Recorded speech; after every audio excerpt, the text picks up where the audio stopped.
900 years ago, in 1082 AD, Kaifeng used to be the capital of the Song dynasty, Bianliang.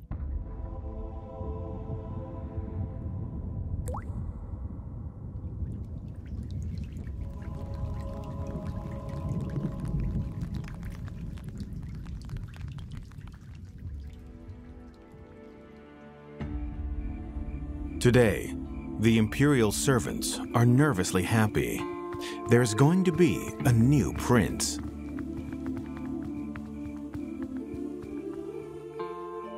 The sacred emperor is alone in his study, looking at his books and paintings. He pauses in front of a portrait of the southern Tang emperor Li Yu. The emperor returns to the palace just in time to hear the cries of a newborn prince. Thus, rumor has it that this prince is the reincarnation of Li Yu, that he will grow up to be an artistic soul as Li Yu used to be. This prince would eventually become the Emperor Huizong of Song.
Emperor Huizong's reputation of being the reincarnation of Li Yu was probably conferred much later, but judging by the artwork he left behind, Emperor Huizong was undeniably talented. He was especially known for creating the slender gold style of calligraphy, which befits his self-conferred title of being the best man in the world. He even made calligraphy and painting two of the requirements in the official examinations. But the pinnacle of Song Huizong's artistic career is the 5 great kilns of the Song dynasty. In the town of Shenhou in Henan, the old folks are still mesmerized by Yu opera.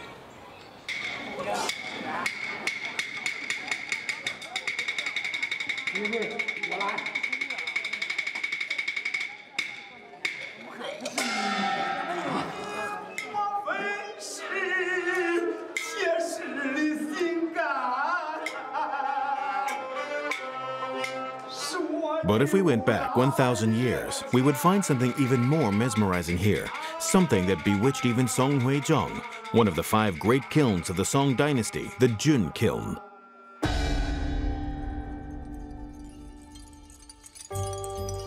There is a saying that goes, 1,000 riches is nothing in the face of one Jun porcelain ware. What is this Jun ware that people refer to?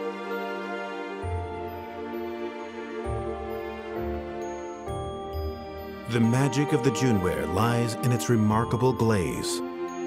This mix of blue and purple wasn't painted on by the hands of talented artisans. Song dynasty potters added a copper red into the glaze. Thereafter, they would control the temperature and air circulation of the kiln, which would in turn cause the color and tint of the glaze to change naturally, almost as if by accident.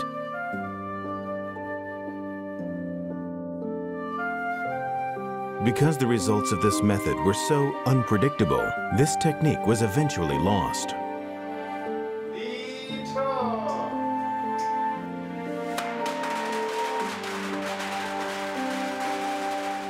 Ren Xinhang is a potter who grew up in Shenhou. He has been making pottery in the style of the Song era for some time. He uses 2 ovens interchangeably to control the temperature of the kiln. But the color changes in the kiln are still unpredictable. Even in Huizhong's time, 9 out of 10 attempts end in failure.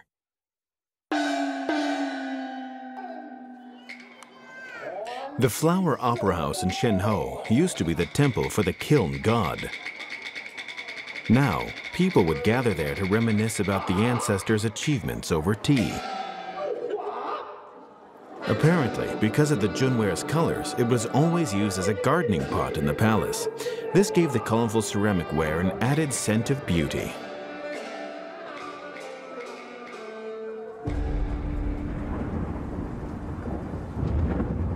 But Emperor Huizhong probably preferred the more elegant Ru ware. According to legend, Huizhong was taking a nap one day when he heard a passing thunderstorm. After the rain stopped, the clouds opened to reveal a calm, blue-green sky. Huizhong awoke to discover that it was only a dream, yet he couldn't forget the color of the sky in his dream. And so he passed an edict for a kiln to produce a ceramic as green as the sky he saw in his dream.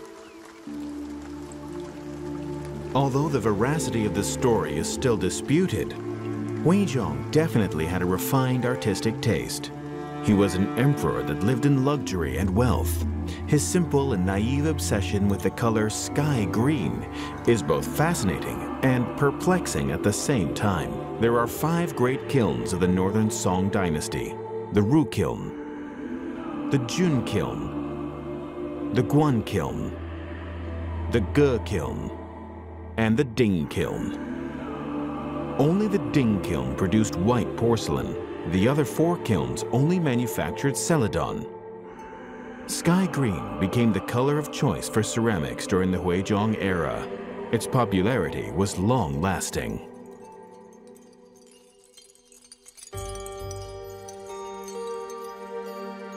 A hint might be found in Huizhong's painting, Listening to the Qin, to explain his predilection for this color. As a devout Taoist, Huizhong is wearing a Taoist robe as he burns incense and plays the Qin.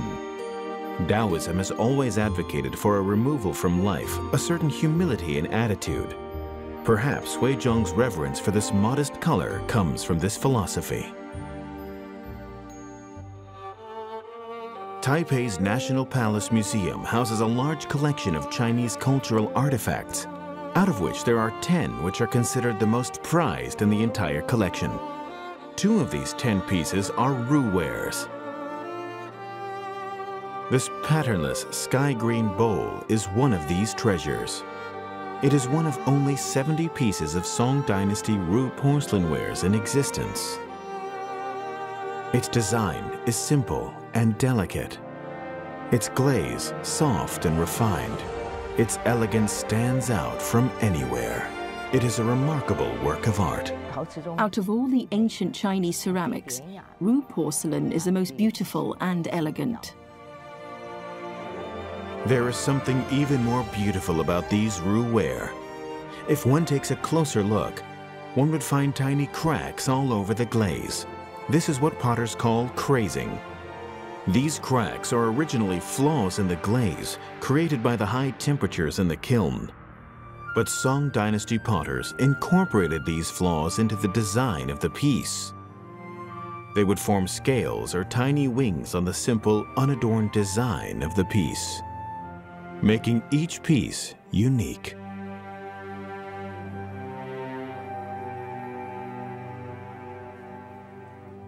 Ru ware did not last long, however. 1,000 years later, Meng Yusong decided to bring these wares back. But her journey was not easy at all. Although modern pottery techniques can recreate the lotus-shaped bowl and the sunflower design with great perfection, it is still extremely difficult to replicate the pure sky green color of ancient wares. Meng Yusong almost lost all she had to recreate this color. Every clay mold that is sent into the kiln for firing comes with the hope that this one will be the one to succeed.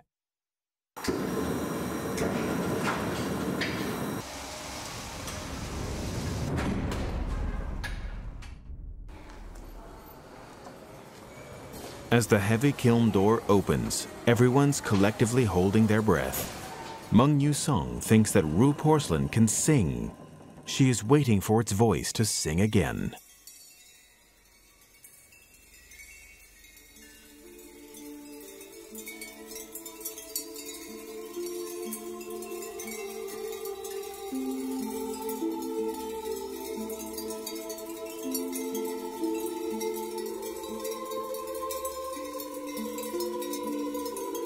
They hear it now. This is the sound everyone has been waiting for. This is the sound of the Ruware crazing. It is the sound it makes when its heat produces cracks in the glaze. Finally, after 1,000 years, the Ruware has come back to life.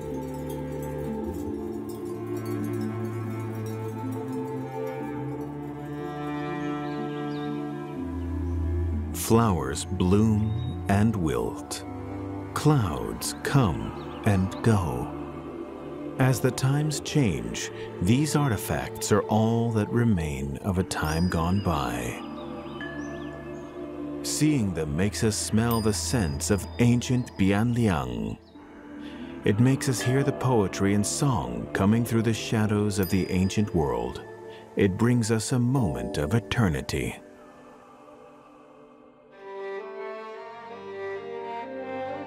Looking at Song Dynasty, we discover a strange phenomenon. Many great warriors in the era were prosecuted. Poets and artists, however, were always treated relatively well. This preferential treatment to artists makes the whole era seem like a decadent time, a time when art was valued more than military might.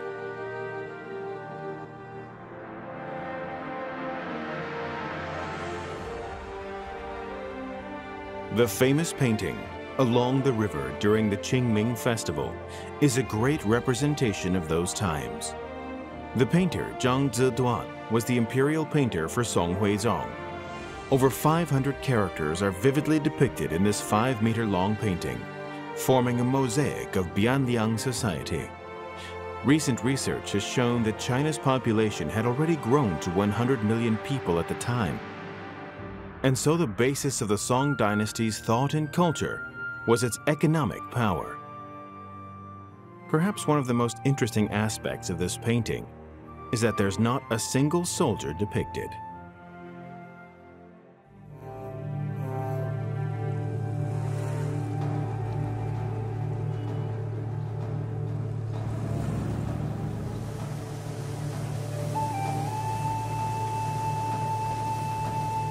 Five years ago to the day that Song Huizong ascended the throne, the port of Quanzhou in Fujian is bustling as usual.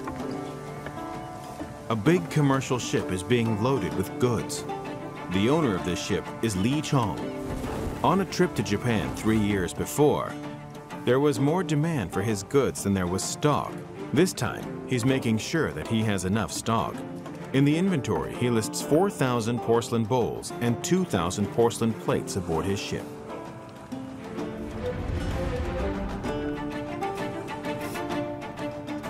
The Maritime Authority is the Song version of the customs today.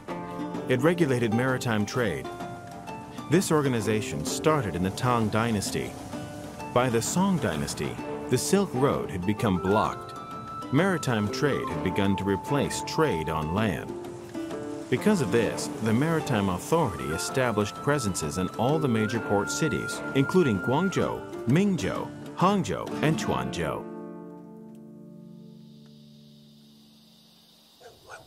Shuimen Street, a regular street in the old town of Quanzhou. 70-year-old Xiao Baohan has been living here since he was young. My family moved here during the early Qing dynasty. Of course, it's changed a lot now with all the new buildings around here. The old buildings on this street have come to be occupied by old people who hang out and play chess during the day.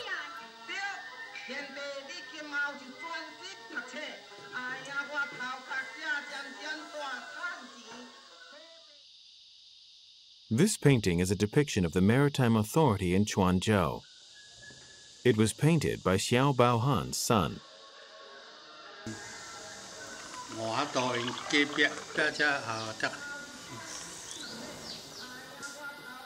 Many years ago, the old people here discovered some ancient foundations near the building. After some research, they discovered that this nondescript house was actually the maritime authority of Quanzhou during the Song dynasty. This river in front of the house used to be where the ships reported to customs.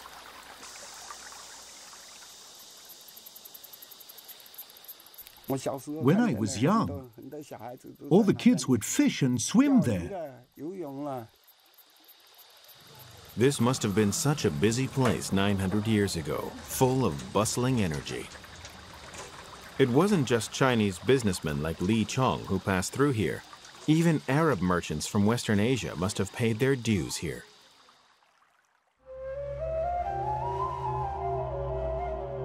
You should strive for knowledge, even as far as China. These words, found on the wall of the Quanzhou Maritime History Museum, were apparently spoken by the Prophet Muhammad. This was what Arabs thought of China 1,000 years ago, far away and mysterious. This is the Ashab Mosque on Quanzhou's Tumen Street. It is one of the oldest existing mosques in China, built in 1009 AD during the Northern Song dynasty. The mosque was built by an Arab Muslim.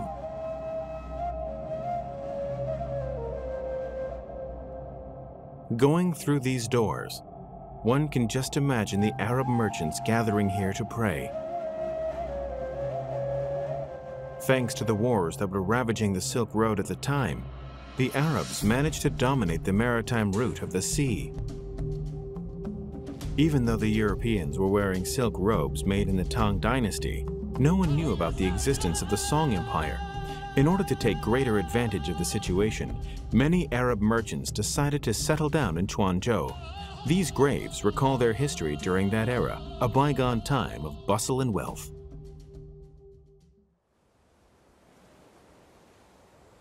Not far from Quanzhou is the village of Shunpu. It is a regular morning. Women with flowers in their hair take the boat out to harvest clams.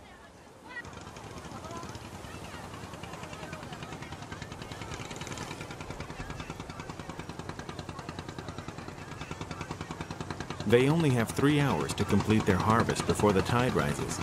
The sea is too unpredictable for the men to go out fishing, and so the women venture out in low tide to harvest clams in order to bring in more money for their households.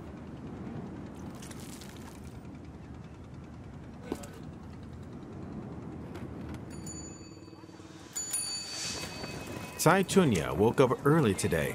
It is a special day for her. The fisherwomen dress differently from the rest here. More incredibly, the villagers here claim to be either descendants of Arab merchants or the descendants of the great Song merchant Hu Shougang, who had a fleet of 80 merchant ships.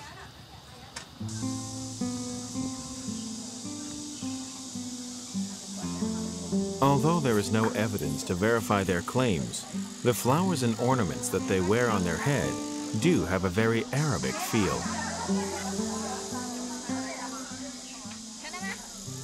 On this special day, Cai Chunya has dressed up in all of her finery to pray to Mazu.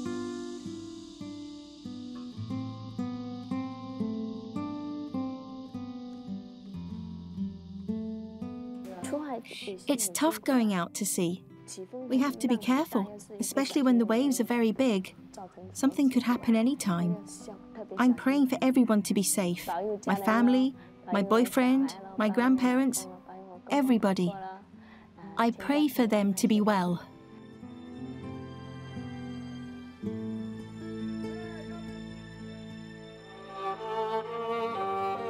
According to experts, the economic output of China during the Huizhong era made up more than half of the world's output. It was the richest country in the world then. At that time, it was comparable to the Tang Empire. A solid agricultural base coupled with a healthy trade and manufacturing sector meant that the country's reserves never went empty. In terms of culture, it was also one of the top cultures in the world. The 5 great kilns of the time were an emblem of that status. Their different styles complemented each other, forming a patchwork of the philosophies of the time. This patchwork enabled Chinese culture to touch the hearts of the world.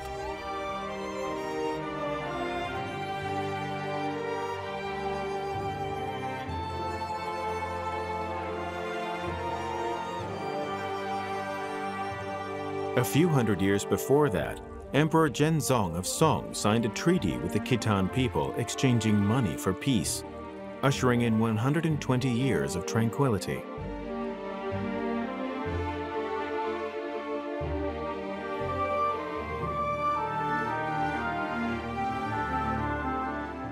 The wealthy Song dynasty thus relaxed its military presence at its borders.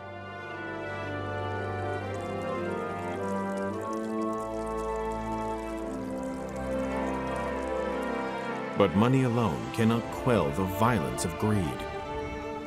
Soon, war took over the country, destroying the refined culture of the era.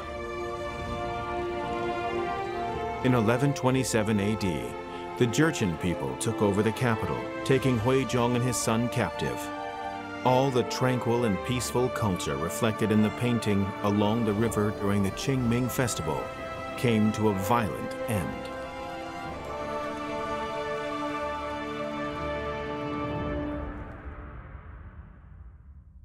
For all his culture and poetry, Emperor Huizong was merely a brittle porcelain vase. He was finally exiled to the north, his reputation destroyed. 3 years later, and 3,000 miles away from his homeland, Huizong died during the Jin dynasty in today's Yilan County.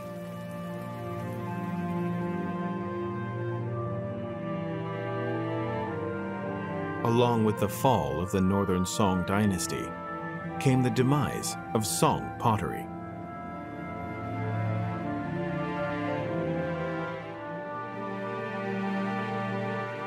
Four of the 5 great kilns, the Ru kiln, the Jun kiln, the Guan kiln, and the Ding kiln, were all located in the north. Among them, the Ru ware only flourished for 20 years, its aloof elegance worn down to dust. With the exception of the Ding kiln, the Ru kiln and the Jun kiln were only discovered in the 1970s and 80s. The legendary Guan kiln still has not been found, having been buried under the city of Kaifeng.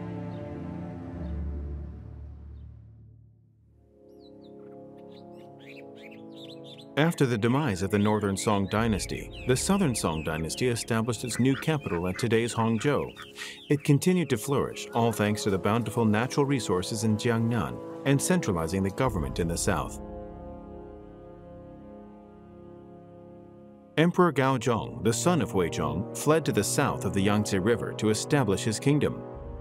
His spirits recovered by the West Lake, and he started focusing his energy on calligraphy, becoming an intellectual king just like his father was. Were the southern Song emperors as in love with porcelain as the northern Song emperors were? The history books say nothing about this. They do say one thing though. After the demise of the northern Song Guan kiln, the southern Song emperors decided to build a kiln to produce wares of the Huizhong style.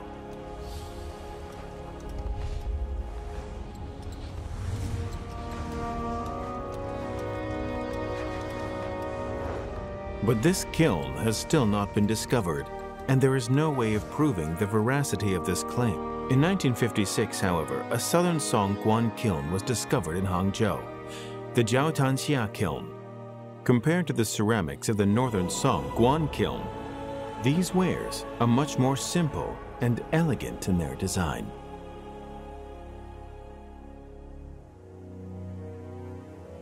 Longchuan in Zhejiang, the home of the famous Longchuan sword. This is also the home of the Longchuan celadon. Turning its back against the heavy colors of the Yue kiln and the Yaozhou kiln, it adopted instead a lighter jade-like green, pushing the art of celadon making to its peak. This is the time when ceramics was undergoing a kind of revolution in the country. It wasn't just the Ru, Guan, Ge, and Ding kilns that were coming up with new innovations.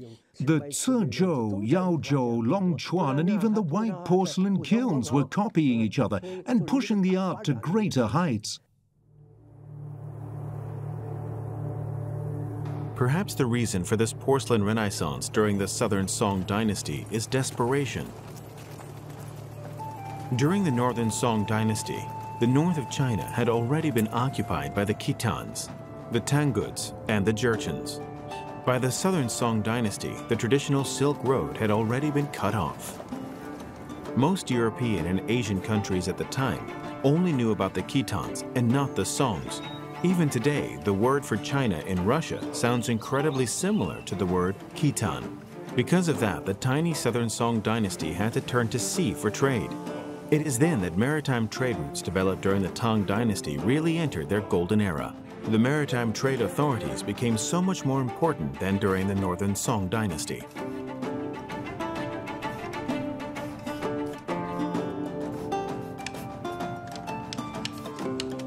Emperor Gaozong knew the importance of trade, of course.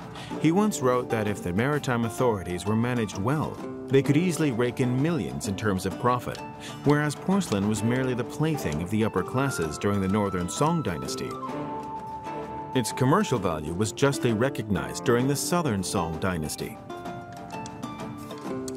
At that time, the maritime trade authorities in Quanzhou, Guangzhou, and Mingzhou were collecting 2.5 million strings of copper coins per year, making up a quarter of the country's total income. Porcelain wares in Quanzhou were worth their weight in gold. The Southern Song dynasty encouraged trade. It controlled Zhejiang, Fujian, Guangdong, and the area south of the Yangtze River. It was already limited in its capacity for economic and political development due to its size. So it really encouraged trade, even though it was still primarily an agricultural economy. It recognized the importance of trade. According to records, the province of Guangdong alone was producing 130 million porcelain wares a year. In his Zhu Fanji, the head of Fujian's maritime trade authority, Zhao Ru, claims that the Southern Song dynasty had trade ties with 15 countries and territories. But records show that this number is a conservative estimate. The Japanese scholar Mikami Tsugyo wrote that since the 9th century, Chinese ceramics could be found in all cities of Mesopotamia.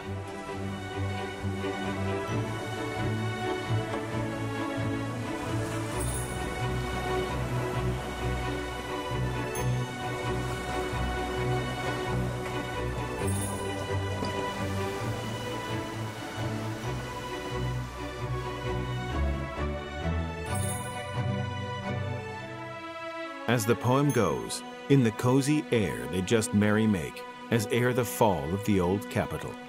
This serves as an accurate depiction of Lin'an, the capital of the Southern Song dynasty at the time.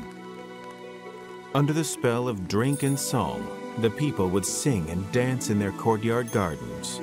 The areas south of the Yangtze River seemed to be flourishing.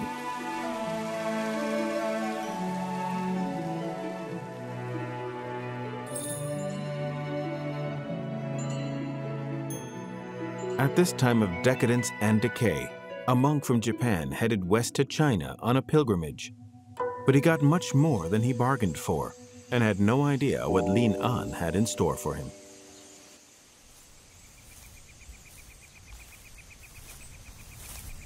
Tiantai Mountain in Zhejiang, Master Sheng Hui enjoys the quietness here. Amidst the isolation, there are only fellow monks and the delicate Yunwu tea that only grows on the mountain.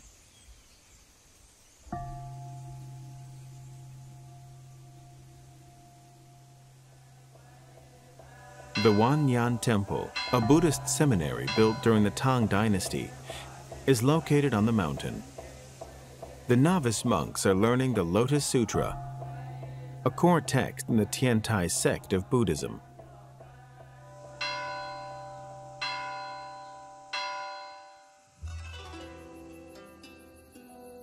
"800 years ago, during the Southern Song Dynasty, some of the monks studying here did not speak Chinese fluently. They were monks from Japan who landed in Mingzhou and found their way to the famous Tiantai mountain. One of them was the monk A Sai. Zen was popular during the Song era. Because of its cleansing properties, tea was a natural fit for the Buddhist lifestyle at the time. The monks in the temples began drinking tea as well. The ritual behind the tea ceremony became an important part of Zen practice, and remains so till this day. Zen began in China with Baijiang Huaihai, who established the pure rules of Baijiang. Most Zen temples started practicing Buddhism according to these rules, and drinking tea was a big part of it.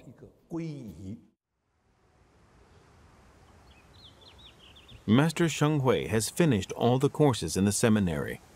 He is trying to follow the ancient rule of attempting enlightenment with every gesture.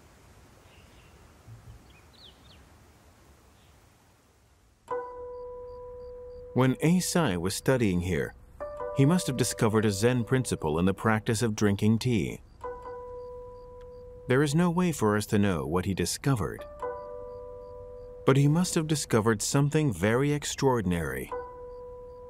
The color of the tea, the shape of the tea, and the porcelain of the cup, making up a dreamlike experience.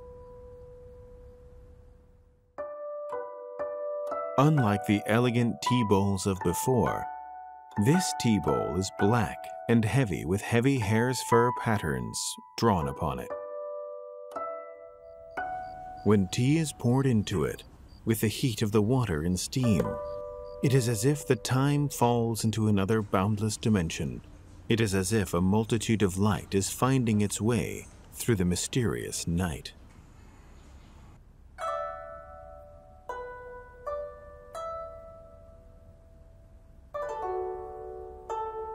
As history would later prove, A Sai was inspired by his time in the temple. The locals at Tiantai Mountain were obsessed with brewing tea.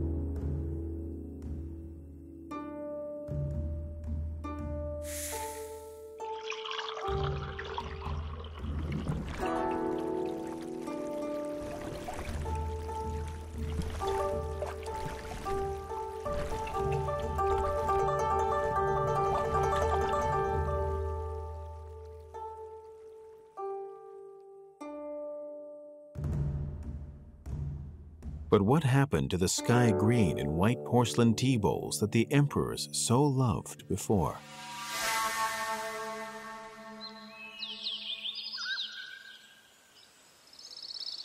The black tea wares of the Southern Song era are not related to Celadon at all. They originate from Jianyang under the Wu Yi Shan. Surprisingly, few people know of these wares' existence today.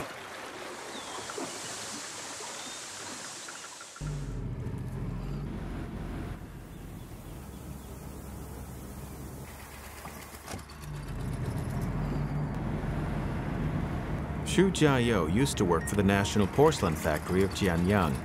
Ever since the factory changed management, he became a truck driver. 20 years later, however, he didn't expect to go back to his old profession. It's my passion. I can't help it. I love it. I never forgot how to make porcelain. Really.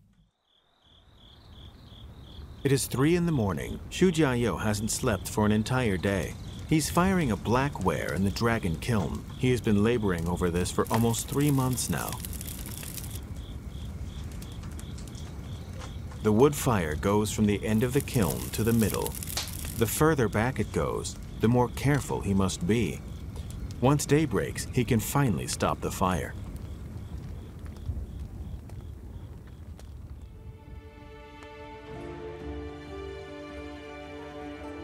Xu Jiayou is making the Jian blackware of the Song era.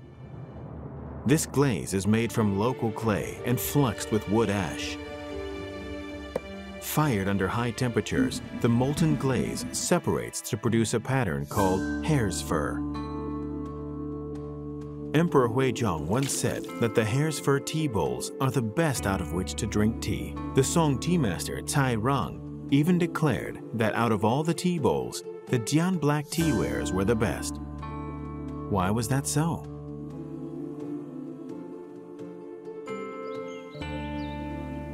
According to historical records, people in the Song dynasty drank tea that was half fermented. The tea leaves were then pounded into powder and made into a milkish white tea. Cai Rong once wrote that the whiter the tea, the blacker the tea bowl should be. A black tea bowl serves as a contrast to the white tea and makes the quality of the tea immediately apparent. But since the Ming Dynasty, the way people drink tea has changed. Tea brewing is a lot less complicated now, and so the hare's fur tea bowl has fallen out of fashion.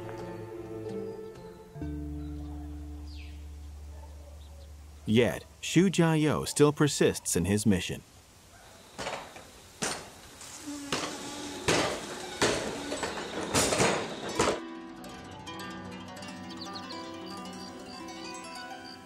After returning to Japan, Eisai brought back with him two treasures: tea seeds and Jian blackware. He was the person who brought tea to Japan, later writing Japan's first book about tea, The Tea Drinking Cure. For this, he is known in Japan as the father of tea. Because of him, the Jian black teaware and the Song-era way of making tea have been preserved. They later became integral parts of the Japanese tea ceremony.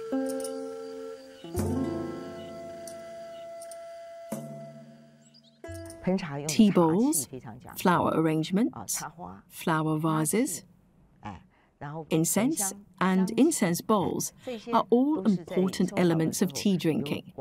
This was the culture of the Song dynasty.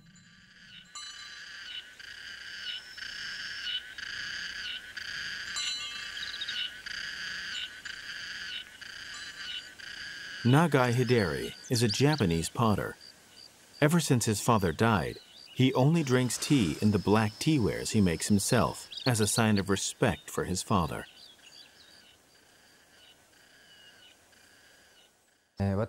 My father started doing research on the Tenmoku tea bowls. Ever since he died, I'm continuing his research.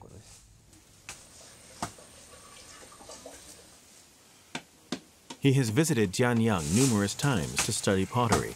He even insists on importing all the materials from Jianyang so as to produce authentic Jian ware.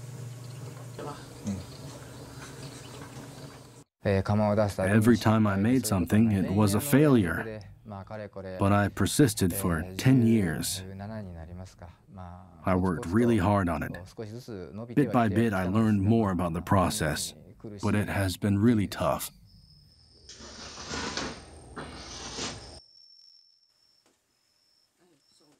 Nagai tries to incorporate the atmosphere of his father's old photographs into the clay. He makes these bowls every day. Finally, he manages to produce these quintessentially Japanese Tenmoku tea bowls.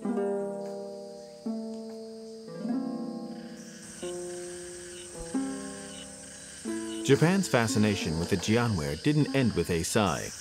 Another Japanese craftsman, Kato Kagemasa, also went to the Southern Song Empire to learn his craft. He is now known as the father of Japanese ceramics.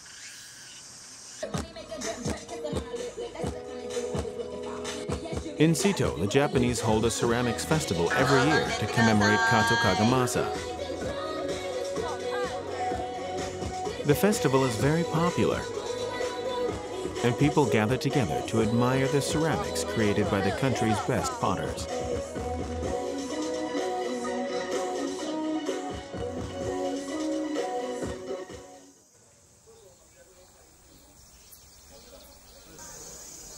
After 5 years of training in China, Kato Kagemasa returned to Japan. He set up a kiln in Sito to produce blackwares after discovering good clay here. It is here that he built his reputation. Strangely enough, the Sito style of ceramics consists only of earthenware and not porcelain. One wonders if it was because Kato did not master the art, or is it because the Japanese people prefer earthenware? Zen is very important in the Japanese tea ceremony, and so it is important for them to express the essence of mud through the ceremony. 1,000 years after the invention of porcelain, earthenware can still be found in many parts of the world. Only the Chinese people seem to be obsessed with making perfect porcelain. Despite imitators everywhere, the Chinese people at the time were trying to export their beautiful porcelain wares all over the world. The challenge was not how to get rid of these imitators, but instead how to export these fine and delicate handicraft pieces to those faraway destinations. Japan has always been in love with Chinese ceramics. They were always seen as treasures, as luxury items. This hasn't changed at all. Chinese ceramics still occupy an important place in the history of Japanese ceramics.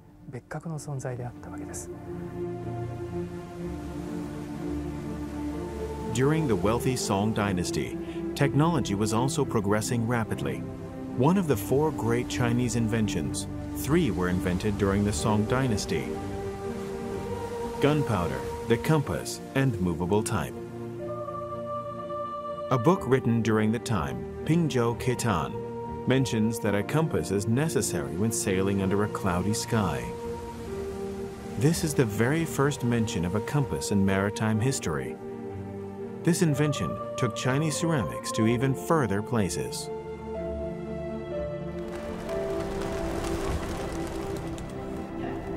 The Kaoyuan Temple in Quanzhou is famous for its antiques.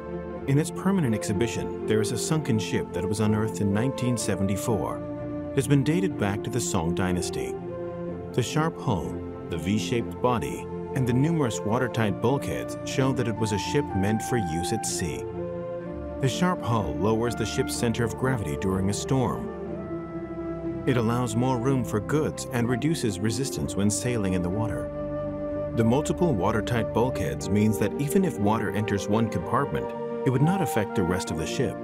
This technology predated its Western counterpart by a few centuries. The invention of the rudder especially made the ship easier to steer. A large Song-era ship had 10 masts and 10 sails. It typically transported up to 400 to 500 people with a capacity of 150 tons.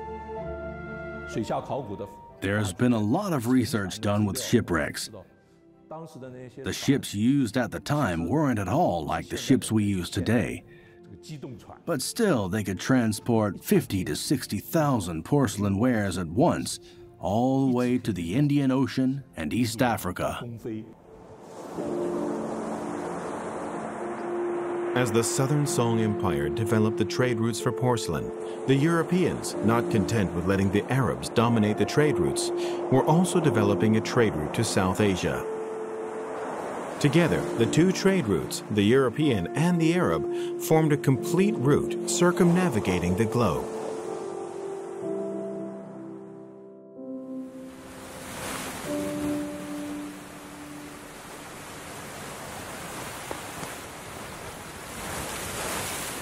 A Southern Song ship laden with porcelain ware is about to leave on a journey for Southeast Asia in search of riches and chasing dreams.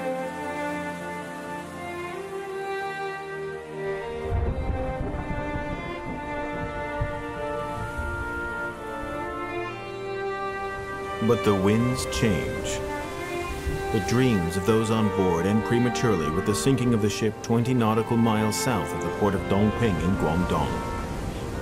A giant wave dragged this heavily laden vessel to the bottom of the ocean.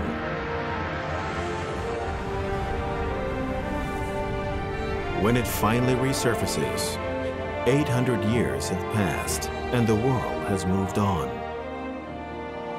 This ship is the now infamous Nanhai 1. Nobody knows how many more of these ships still lie buried under the ocean. But one thing is for sure, these were the ships that spread porcelain all over the world. In 1279 AD, not far from the sinking of the Nanhai I, a southern Song official escaped to sea with an 8-year-old Emperor Zhao Bing, marking the end of the Song dynasty.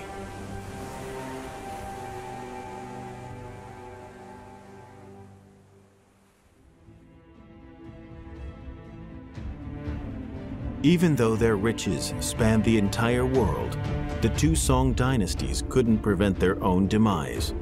The surprising thing is that the Song dynasty lasted more than 300 years in total, even longer than the powerful Tang dynasty. During these 3 centuries, it endured incursions from the Khitans, Jurchens, and the Tanguts. Even the Mongolian conqueror Mungke Khan died in a southern Song city. The Song dynasty truly only came to an end with the establishment of the Yuan dynasty. No one knows how much the land has gone through, except the land itself.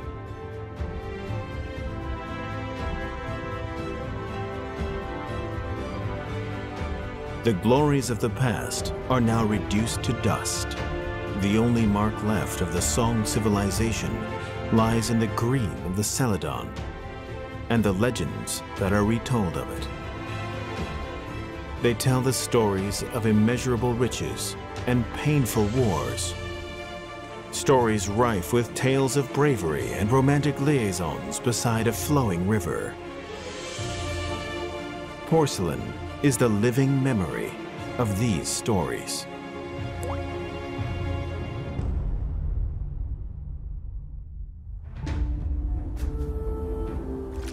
"800 years ago, European missionaries made the arduous journey east to spread the gospel.